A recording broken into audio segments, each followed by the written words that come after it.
y va, la première question. Qu'est-ce que vous pensez que va vous apporter la philosophie? Une plus grande ouverture d'esprit. Une plus grande ouverture d'esprit. Une meilleure réflexion. Une meilleure réflexion. Pouvoir penser de plusieurs façons différentes. Pouvoir penser de plusieurs façons différentes. Se poser des questions. Se poser des questions. Sur quoi? Surtout ce qui nous entoure. Sur tout ce qui vous entoure. Approfondir ses connaissances. Approfondir ses connaissances, par exemple les connaissances professionnelles. Surtout la culture, sur la connaissance générale, surtout. D'accord. Savoir ce que signifie exactement un mot.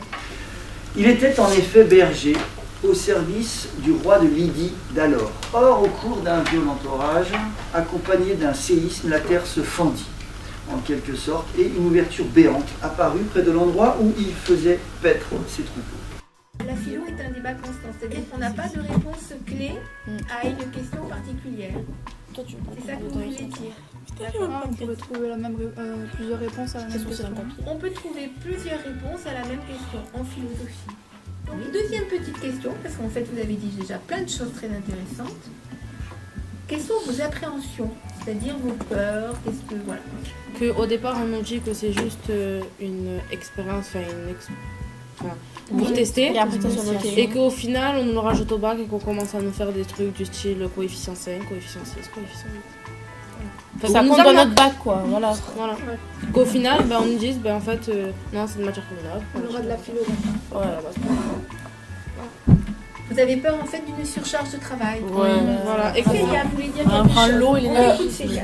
Moi, dès le premier cours, moi j'ai remarqué que si on décrochait une seule seconde, si on décrochait, si on arrêtait d'écouter, C'était fini pour nous. Une seule seconde, mais ça y est, on comprenait plus rien au cours du cours, il fallait jamais, fallait toujours être concentré tout le temps. En appréhension, en fait, c'est l'exigence de concentration que demande le cours, pendant le cours. Oui, mais c'est pas le cours, c'est la philo, parce que pour l'instant on sait pas trop ni rien du coup, et dans ces explications, dans les explications et tout, si on décroche une seule seconde, on va plus rien comprendre quoi. Oui, parce que puis on comme sait on pas est trop dans la comment ça avance vite. Comme on est dans une pensée logique, en fait, dès qu'il manque un maillon, Oui, voilà. on perd tout. Et ça, c'est une appréhension pour toi. Bah ouais. D'accord.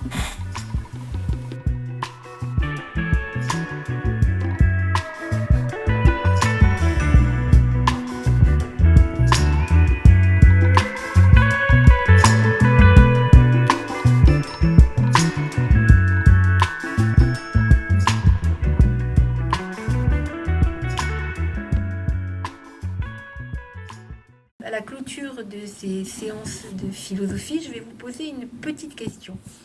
Vous avez commencé sans trop savoir où vous alliez, c'était une découverte, et je vais vous demander, par rapport aux appréhensions que vous aviez d'avoir cette matière qui arrive dans votre enseignement, quelle en est votre conclusion? Qu'est-ce que vous avez vécu? Voilà, je vous remercie.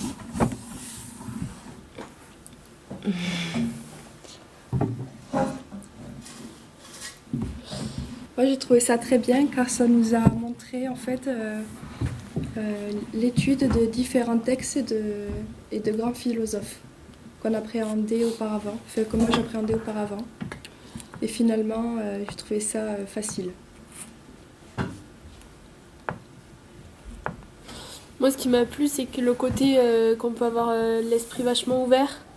On se pose plus de questions sur la vie de tous les jours et sur ce qu'on vit, alors que peut-être qu'avant on se posait pas forcément la question et on avançait comme ça, alors que maintenant on se pose beaucoup plus de questions sur ce qui nous arrive, sur ce qui se passe, sur ce qui...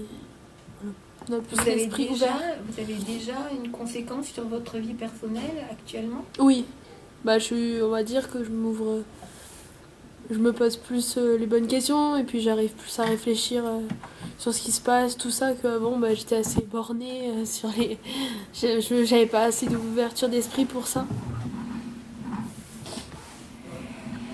Et j'ai parlé d'appréhension, en fait, vous savez ce que ça veut dire une appréhension réellement? Donc c'est quand on a des clichés, des préjugés. Sur, Pas uniquement, on peut aussi avoir des peurs, Des peurs, des craintes. Et par rapport à ça, quelle est... Non, moi c'est vrai que j'avais peur tout ce qui est texte et tout parce que dû à la dyslexie c'est compliqué et franchement j'ai pas trouvé que ça a été compliqué parce qu'il nous a mis facilement dedans il nous a expliqué, il nous a pris en main. Donc le premier était compliqué, mais après, par la suite, ça s'est bien passé. Donc, J'aimerais bien que tout le monde s'exprime parce que vous avez tous et toutes surtout ressenti quelque chose.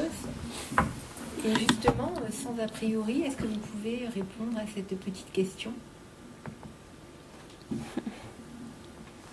Moi j'avais déjà fait de la philo et ça amène à réfléchir en fait, donc je pense que c'est bien et que tous les élèves devraient avoir cet enseignement là en fait, pour apporter de la culture personnelle et même pour une réflexion. Enfin, je pense que ça intéresse tout le monde. Si on se plonge vraiment dedans, ça peut être hyper intéressant. Après voilà, faut se plonger un minimum, il faut pas être réticent au début. et il faut garder l'ouverture d'esprit et pas se braquer sur quelque chose où on peut avoir raison et laisser le doute en quelque sorte. Faut pas être braqué sur son idée. Noémie? Ça permet l'ouverture d'esprit, comme elles le disent, et de se poser des questions même sur soi-même. Donc pour vous, c'est presque au-delà du domaine scolaire. Oui.